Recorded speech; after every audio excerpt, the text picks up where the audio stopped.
Bismillahirrahmanirrahim. Qala al-musannifu rahimahullahu ta'ala.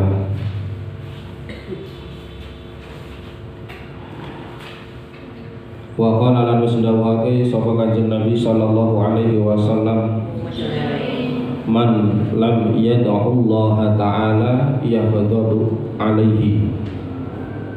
Man utawi sapane wong iku lam yad'u ora ndonga sapa man Allah ing Allah Ta'ala mugi paring rahmat sapa Allah Ta'ala.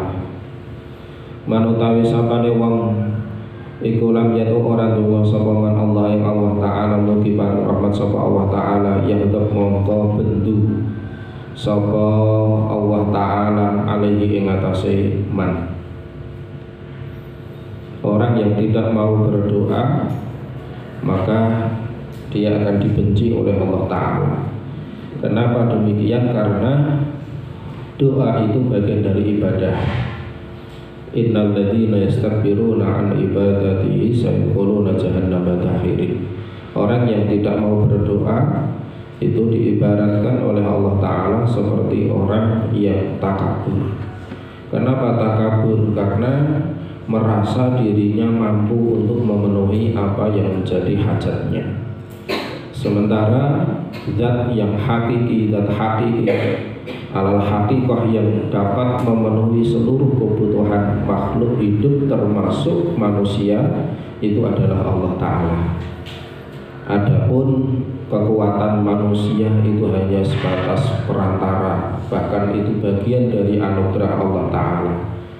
Ketika orang bekerja sama dengan orang lain, maka orang lain itu menjadi wasilah akan terpenuhi kebutuhan orang itu. Maka ketika orang itu tidak mau berdoa kepada Allah, maka dia adalah orang yang takabur. Dan orang yang takabur itu adalah orang yang sangat dibenci oleh Allah, karena sifat takabur itu bagian dari sifatnya iblis. Ya kan? Iblis itu makhluk Allah yang luar biasa sebelum muncul sifat ketakaburan. Iblis itu makhluk Allah yang ahli ibadah. Beliau ibadah puluhan tahun, ratusan tahun di bumi, ya kan, sampai kemudian diberikan anugerah oleh Allah bisa naik ke langit ke-1. Ibadah lagi puluhan tahun, puluhan ribu tahun, ratusan ribu tahun, diberikan sayap oleh Allah bisa naik ke langit kedua, ketiga dan seterusnya sampai ke langit ke-7. Maka sampai diciptakanlah Nabi Adam alaihissalam. Dan ketika Nabi Adam diciptakan, Nabi Adam diberikan bekal ilmu wa 'allama Adamal asma'a kullaha. Maka kemudian seluruh makhluk hidup diperintah oleh Allah untuk sujud, memberikan penghormatan kepada Nabi Adam. Tapi iblis menolak. Ana khairum minhu khalaqtani min narin wa khalaqtahu min tin wa khalaqtahu min tin. Jadi merasa beliau lebih, atau iblis itu lebih mulia dibanding dengan Adam, karena iblis dicipta oleh Allah dari api, sementara Adam dicipta oleh Allah dari tanah. Maka menurut klaim iblis, api lebih hebat dibanding dengan tanah. Maka disitulah muncul sifat takabur dalam diri iblis. Maka sejak itulah iblis itu dibenci oleh Allah Ta'ala. Maka orang yang tidak mau berdoa, dia seperti atau menunjukkan sikap ketakaburannya. Dan orang yang takabur yahdab alaihi, maka akan mendapatkan benci, bendu dari Allah Subhanahu wa Ta'ala. Wa qala sallallahu alaihi wasallam, wa qala lan usdawahake sapa Kanjeng Nabi sallallahu alaihi wasallam, tarkut du'ai maksiatun. Tarkut du'ai utawi ninggalake ndonga iku maksiatun, maksiat.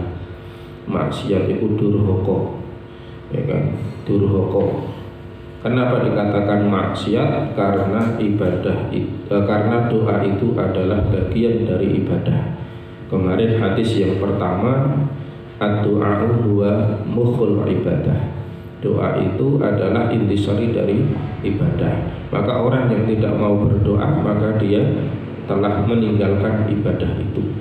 Dan doa itu adalah bagian dari imtithalu amrillah atau imtithalu awamirillah, melakukan perintah-perintah Allah. Maka orang yang tidak mau berdoa, maka dia telah meninggalkan perintah Allah.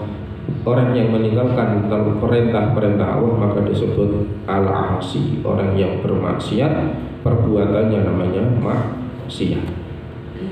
Maka tarkut doai maksiat. Ini cepat wae, jam 5 rampung. Wa qala lan sedawuhake sapa Kanjeng Nabi sallallahu alaihi wasallam, ad-du'a'u silahul mukmin wa imaduddin. Ad-du'a'u utawi donga iku silahul mukmin, dadi senjatane wong mukmin. Wa imaduddin lan dadi cagake agama. Niki silahul mukmin, senjata. Awake dhewe nek di senjata iku umume kanggo perang, kan ngoten. Lah nek dinisbake kanggo perang berarti donga kuwi kanggo nolak bahaya saking musuh. Awake dhewe nek perang kok ora duwe senjata, ya 99,99% kalah. Apa meneh kalah jumlah, kalah senjata, ya 99,99% kalah. 1%, 0,0 sekian persen menang. Ya longko banget wong perang tanpa senjata, kalah jumlah kok mendapatkan kemenangan. Ya nek cara menang itu ya berarti wis pikantuk kemenangan dari Allah Ta'ala. Kaya ini ceritanya perang Badar. Tapi secara umum kalah jumlah, kalah senjata, ya mestine kalah. Makanya silahul mukmin, jadi senjatane wong mukmin. Wong mukmin niku nek nalikane kepepet duweni hajat, duweni kebutuhan yang mendesak, yang mana secara akal tidak mungkin diwujudkan oleh kekuatan manusia, maka dia menyatakan diri rasa ketidakberdayaannya kepada Allah, dan dia meminta kepada Allah, merasa butuh kepada Allah. Maka itulah menjadi silahul mukmin, menjadi senjatane wong mukmin. Maka seringkali orang mukmin itu mendapatkan maunah, bahasanya maunah. Nek cara luwih dhuwur sithik ya dadi karomah, nek tingkatane wali. Maunah atau karomah. Kadang delalah, bahasanya delalah. Wong mukmin itu diberikan ya keajaiban-keajaiban yang secara akal itu tidak masuk akal, tapi itu terjadi. Karena apa? Tadi dia punya kekuatan doa, dan ketika Allah mengijabah doa, idza arada syai'an ayyaqula lahu kun fayakun. Dulu di kita zaman penjajahan, ya dungane para pahlawan itu ya barokah donga itu bisa mendapatkan kemenangan, ya kan, dengan peralatan perang yang seadanya, ya kan, melawan dengan kekuatan Belanda yang luar biasa, melawan kekuatan Jepang yang luar biasa, tapi tetap mendapatkan kemenangan. Itu karena apa? Kekuatan doa. Maka nek wong zaman biyen niku mesti duweni amalan doa tertentu untuk mendapatkan kejayaan, mendapatkan keselamatan. Yaitu maka silahul mukmin, untuk melawan kekuatan musuh. Nek silah diartikan sebagai senjata dalam hal misalnya awake dhewe niku masak misalnya, berarti ya peso kan gitu. Awake dhewe pengen ngrajang-rajang bumbu kok ora duwe peso, ala ya bumbune piye kan gitu. Dikecek ya nek brambang bawang iso dikecek, nek lombok dikecek. Nek kaya jahe landane kaya serai, godhong salam misalnya. Lah tomat, misalnya tomat harus dikecek. Ya itu berarti kan ada alat, ada senjata untuk memasak. Pun demikian ketika kita punya hajat, kita punya kebutuhan, tanpa diwasilahi dengan doa, itu ya tingkat keberhasilannya sangat rendah sekali. Maka orang-orang sukses itu dibalik kesuksesannya pasti ada kekuatan doa, baik doa dari dirinya sendiri maupun doa dari kedua orang tuanya, terlebih doa seorang ibu. Makanya kalau di dalam bab tawasul, di antara macam tawasul yang diperbolehkan bahkan dianjurkan itu adalah tawasul dengan doanya orang solih. Termasuk doa orang solih yang dimaksud adalah doa orang tua. Makanya silahul mukmin. Terus wa imaduddin, dadi cagaké agama. Wong nek wis ninggalake ndonga mau kae muncul sifat-sifat keangkuhan, muncul sifat-sifat ketakaburan, dan sifat angkuh takabur itu akan menjadi awal dari robohnya kualitas agama seseorang. Karena ketika di dalam hati seseorang itu ada sifat takabur, maka dia akan merasa paling baik. Ya kan? Ketika orang itu merasa paling baik, maka nek cara dinasehati ya ora gelem, diceramai orang mempan, merasa cukup dengan apa yang sudah dimiliki. Ya kan? Nah, cara ilmu ya merasa cukup dengan ilmunya. Sehingga ketika ada ilmu baru yang bisa jadi ilmu baru itu lebih benar, itu kadang orang gelem nompo. Karena apa? Dia merasa paling benar, merasa paling pintar, merasa paling jos dewi. Nah, niku nek wong wis takabur. Wa imaduddin. Terus ana lanjutane jebule.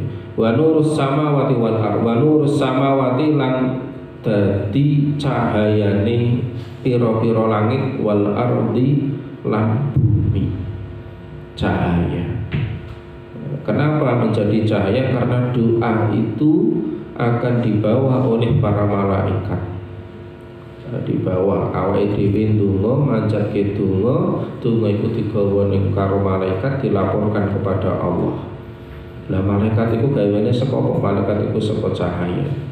Maka nek jenengan kae salah satu tanda Lailatul Qadar iku esuke iku mesti kaya mendung ning ora mendung.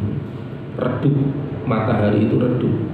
Nah, itu salah satu tanda bahwa malamnya itu Lailatul Qadar. Ya, itu paginya setelah subuh niku, ketika matahari terbit itu koyo-koyo mendung ning ora mendung, tapi matahari itu seperti ada kesan redup. Kenapa? Karena sinar matahari itu kalah dengan nurnya para malaikat. Ya, maka seakan-akan matahari itu tidak sampai ke bumi karena kalah redup dengan kalah terangnya dengan sinarnya para malaikat. Loh kok malaikat? Karena pada malam Lailatul Qadar sampai paginya hatta matla'il fajr, disitulah para malaikat itu naik turun bergantian, jutaan tak terhitung malaikat jumlahnya itu munggah medun bumi ning langit. Makanya matahari itu seperti redup. Lah podo wong nek sak dunya itu ndonga kabeh, misalnya dalam waktu yang bersamaan, kemudian doa itu dibawa oleh malaikat, maka akan mendatangkan cahaya-cahaya di langit maupun di bumi. Makanya kadang banyak cerita keanehan-keanehan atau menjadi karomah-karomah atau keramat bagi orang-orang tertentu itu kadang nek pas ndonga itu kadang tempat ndonga niku kaya-kaya ana cahaya nih, bercahaya. Ning kadang ngono ki sing ngerti ya wong layak rifu al wali illa wali, masalahnya kan kadang gitu. Jadi kadang dari kejauhan itu seakan-akan ada sinar yang menjulang tinggi, mencorong naik ke atas. Itu karena apa? Malaikat membawa doanya orang-orang mukmin tadi. Nurus samawati wal ardh. Wa qala lan sedawuhake sapa Kanjeng Nabi sallallahu alaihi wasallam, dakwatul madlumi mustajabatun wa in kana fajiran fa fujuruhu ala nafsihi. Nah, ini Kanjeng Nabi dawuh, dakwatul madlumi utawi dungane wong sing terdolimi, dungane wong kang kena kedoliman, orang yang terdolimi, ya kan? Terus ana sarai alaman dolama. Jadi doane wong madlum sing kena kedoliman iku mustajabatun, den ijabahi apa dakwatul madlum wa in kana senajan ana sapa madlum ana iku fajiron wong lacut. Wong lacut ki wong ahli maksiat. Tapi ini kene ana keterangan nih. Fa fujuruhu mongko utawi lacute madlum iku ala nafsihi ing atase awak dheweke madlum. Nah, karena maksiat itu atau kedzaliman itu ada dua. Ada kalanya maksiat yang mana akibatnya itu atau kedzaliman itu akibatnya kembali hanya pada diri sendiri. Ada yang kemaksiatan atau kedzaliman itu berakibat kepada orang lain. Lah nek maksiat kok maksiat iki kanggo dhewe, ora ana wong liya sing kena akibat dari kemaksiatan itu. Itulah yang dimaksud dengan fujuruhu ala nafsihi. Jadi misalnya orang wong ora tahu sholat, ya ora tahu sholat itu kan tidak merugikan orang lain. Nah, itu berarti maksiatnya ala nafsihi. Wong ora tahu gelem maca Quran, wong ora tahu gelem maca istighfar, wong ora gelem maca zikir dan sebagainya. Oke, perintah-perintah sing itu amaliyah nafsiyah, amaliyah sendiri, munfaridah. Itu kok orang dilakoni, berarti dia rugi secara individu. Tapi nek misalkan amalan-amalan kezaliman yang merugikan orang lain, nah itu beda lagi. Lah yang dimaksud dengan al-madlum pada dakwatul madlum dungane wong madlum itu adalah kalau kezaliman itu ala nafsihi. Kok misalnya awake dhewe itu menghina orang yang madlum, kita mengejek, kita menghina, kita mendolimi orang yang madlum, kemudian dia berdoa keburukan untuk kita, maka di situ tetap mustajabah. Besar kemungkinan diijabah oleh Allah Ta'ala.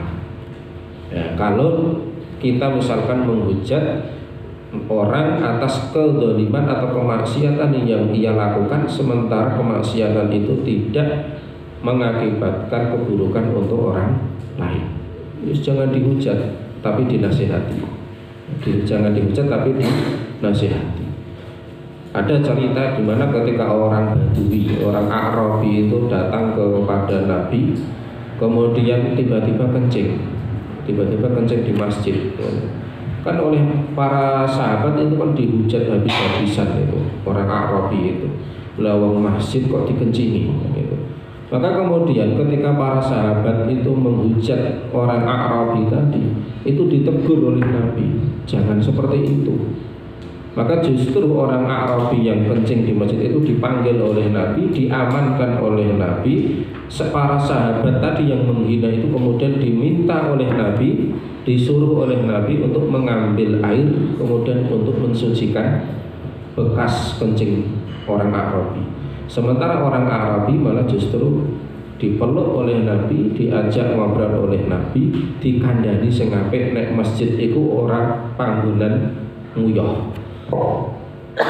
Ning masjid kuwi panggonane salat. Masjid iku panggonane dzikir, masjid iku panggonane maca Al-Qur'an. Dikandani. Lamun maksiatnya itu hanya merugikan diri sendiri, jangan dihujat begitu.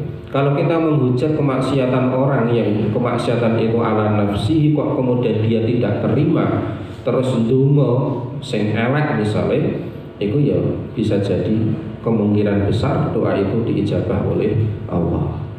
Tapi nek kemaksiatan itu kemaksiatan yang sifatnya amah, merugikan orang lain, apalagi kemaksiatan itu dilakukan secara terang-terangan, kemudian kita menghujat boleh tidak? Ya boleh, tapi selama tidak berlebihan ya.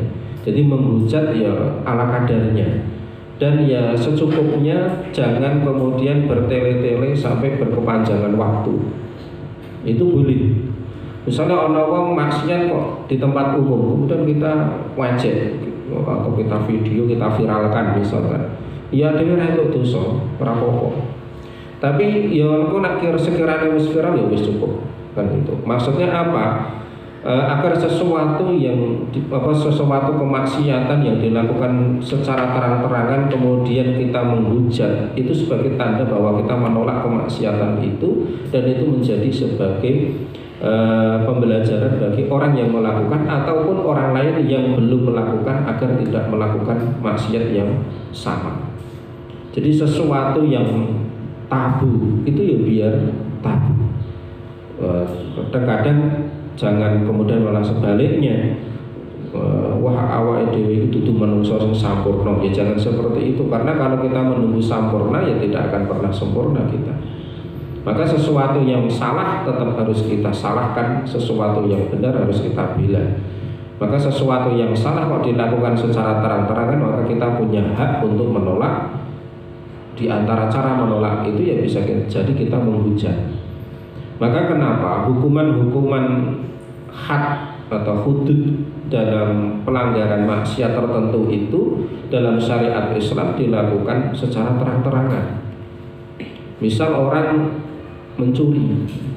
Orang mencuri itu kan dipotong tangan kalau dalam syariat Islam klasik ya. Kalau sekarang itu kan karena kadang sudah ada kombinasi atau kompilasi dengan hak asasi manusia atau dengan hukum-hukum modern. Kalau di Islam klasik orang mencuri itu dipotong tangan, ya kan? Kalau memang nisab atau bahasanya yang dicuri itu sudah sampai pada nisab, dan memang dia sudah memenuhi syarat-syarat untuk dipotong tangan karena mencurinya di tempat tersembunyi. Yang dicuri itu sebenarnya sudah disimpan tapi tetap dicuri, itu kan dipotong tangan. Dan pemotongan tangan itu dilakukan secara umum, terang-terangan, kan itu. Orang zina ya dirajam, kan? Dirajam itu juga di tempat umum. Bahkan yang merajam itu bukan orang khusus, tapi semua orang punya hak untuk ikut merajam. Maka dulu di tahun 80-an ke bawah itu hal yang biasa, misalkan di Saudi atau di Somalia itu orang dirajam rame-rame. Setelah sholat Jumat dia ditanam dalam tanah, tinggal kepalanya, kemudian dilempar kerikil atau batu kecil, dan itu dilakukan secara umum, semua orang tahu. Atau ketika orang dihukum mati, kalau dulu di Saudi juga seperti itu, hukum pancung itu ya di depan masjid. Nah, sekarang itu kan karena tuntutan hak asasi manusia ya kadang, dan meskipun orang yang dihukum mati itu pun pembunuhan terhadap orang yang dihukum mati itu juga tersembunyi, bahkan ya tidak boleh di video. Seandainya di video mungkin ya hanya untuk keluarga ataupun hanya untuk kepolisian terkait saja, tidak disiarkan. Paling hanya Cina itu malah justru berani untuk tindak pidana korupsi dalam jumlah tertentu itu disiarkan televisi, hukuman matinya. Jadi hukuman mati tapi disiarkan di televisi, itu malah Cina. Itu korupsi. Nah, itu kembali. Jadi kalau maksiat itu dilakukan secara terang-terangan ya kita hujat, tidak apa-apa kita hujat, Karena kita menghujat itu dalam rangka untuk membela yang benar atau menampakkan yang benar itu benar, yang salah itu ya layak untuk dihujat. Karena pengertian haram itu kan kalau dilakukan dapat dosa, ya kan, dan mendapatkan cacian dan hinaan, kan gitu. Maka itu. Terus waqala sallallahu alaihi wasallam ittaqu da'watal madlum fa innaha tuhmalu 'alal ghamami yaqulu wa izzati wa jalali la ansurannaka walau ba'da hilin. Ittaqu wadiya sapa sira kabeh da'watal madlumi ing dungane wong kang dianiaya, wong terdolimi. Fa innaha maka sak temene dakwatul madlum iku tuhmalu den gawa alal ghamami ing atase awan mendung. Dungane iku numpak mendung munggah. Nek dungane wong mukmin numpake malaikat, sing nyangking malaikat. Nek dungane wong madlum, wong maksiat ning madlum iku digawa karo awan mendung. Yaqulu dawuh sapa Allah Gusti Allah wa izzati wa jalali la ansurannaka niki nganggo non apa nak jenengane ning ilmu nahwu jenenge non taukid. Non taukid itu untuk mengukuhkan benar-benar. La ansurannaka ning ngarep wis ana lam takkid. Ning mburi ana nun meneh ditasdid. La ansurannaka. Berarti benar-benar betul aku akan menolongmu. Cara bahasane ngoten. La ansurannaka yakti ingsun Allah bakal nulung temenanan ing sira. Nah, cara bahasa lemaknane ngoten. Yakti itu sungguh-sungguh. Yakti ingsun Allah bakal nulung temenanan ing sira. Sungguh-sungguh benar-benar aku akan menolong kalian. Jadi tenanan Gusti Allah nulungi wong sing madlum niku. Walau ba'da hinin senajan sakwise sak mangsa. Walaupun itu sudah berlalu, kemudian yang madlum itu berdoa, maka doa itu masih mustajabah. Makanya hati-hati. Maka inti dari agama itu kan satu,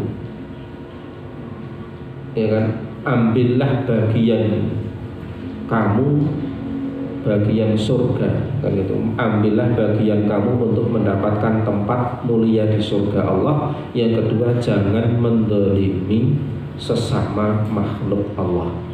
Itu inti dari agama. Kita mengambil bagian dari surga Allah dengan apa? Dengan amal soleh.